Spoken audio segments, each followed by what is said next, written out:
নিশ্চিত করে বলে না যে গরু খাসি খাওয়ার কারণেই সেই মানুষগুলোর মাঝে বেশি পরিমাণে হৃদরোগ, ডায়াবেটিস বা ক্যান্সার হয়েছে। অন্য কারণেও এমন হয়ে থাকতে পারে। অর্থাৎ খুব শক্ত প্রমাণ এখনও গবেষণা থেকে আসেনি। তাই এইসব গবেষণার ভিত্তিতে স্বাস্থ্য সংস্থাগুলো যেমন WHO, NHS, American heart association গরু বা খাসির মাংস খাওয়া একেবারে বাদ দিতে বলে না, পরিমাণটা কমিয়ে আনতে বলে। তাহলে কতটুকু গরুর মাংস খাওয়া যাবে?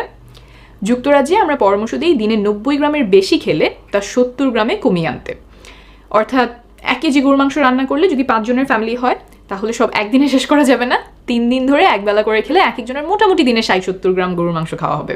আর গরুর সাথে যদি খাসি খাওয়া হয় সেটাও এই হিসেবে ধরতে হবে। কিভাবে রান্না করলে ক্যান্সারের ঝুঁকি বাড়ে আর কিভাবে রান্না করলে ক্যান্সারের ঝুঁকি কমে, এইটা গুরুত্বপূর্ণ। কারণ গবেষণায় দেখা গেছে যে মাংস যেভাবে রান্না করা হয় তার সাথে ডায়াবেটিস এবং ক্যান্সারের ঝুঁকির একটা সম্পর্ক থাকতে পারে।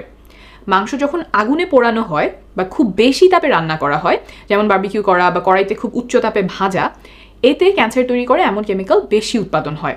এইভাবে রান্না করার সাথে ডায়াবেটিসের ঝুঁকি বাড়ারও সম্পর্ক পাওয়া গেছে। অর্থাৎ আগুনে পুড়িয়ে রান্না করা বা খুব উচ্চ তাপে রান্না করার চেয়ে অল্প আছে মাংস রান্না করা শ্রেয় বলে গবেষণা ইঙ্গিত দিচ্ছে। যেমন অল্প আছে অনেকক্ষণ ধরে রান্না করলে মাংস খুলে খুলে আসে, সেটা স্বাস্থ্যের জন্য সম্ভবত বেশি ভালো। তাহলে এতগুলো গবেষণা এত কথা বলে আমি এগুলো আমলে নিয়ে কি করি? গরুর মাংস খেতে আমার খুব ভালো লাগে।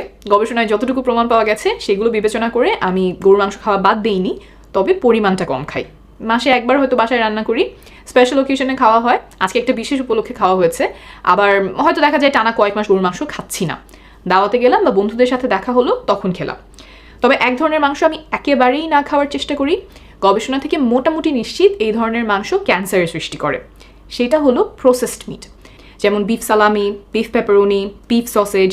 দেশের বাইরে এগুলো বেশি পাওয়া যায়, তবে দেশেও এখন বিভিন্ন দোকানে বিক্রি হয়।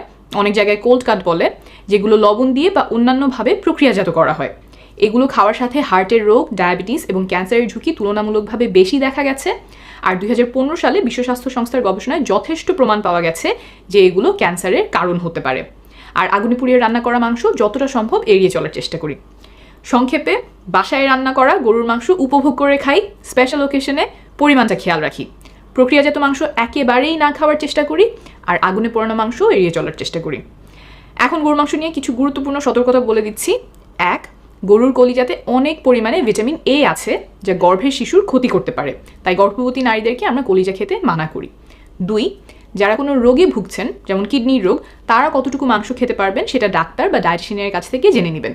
দিনে কতটুকু খাওয়া যায় তা সুস্থ মানুষের জন্য। আবার সুস্বাস্থ্যের জন্য যে দিনে 70 গ্রাম মাংস খেতেই হবে এমন না, গরুর মাংস থেকে যে পুষ্টি পাওয়া যায় সেগুলো অন্য খাবার থেকেও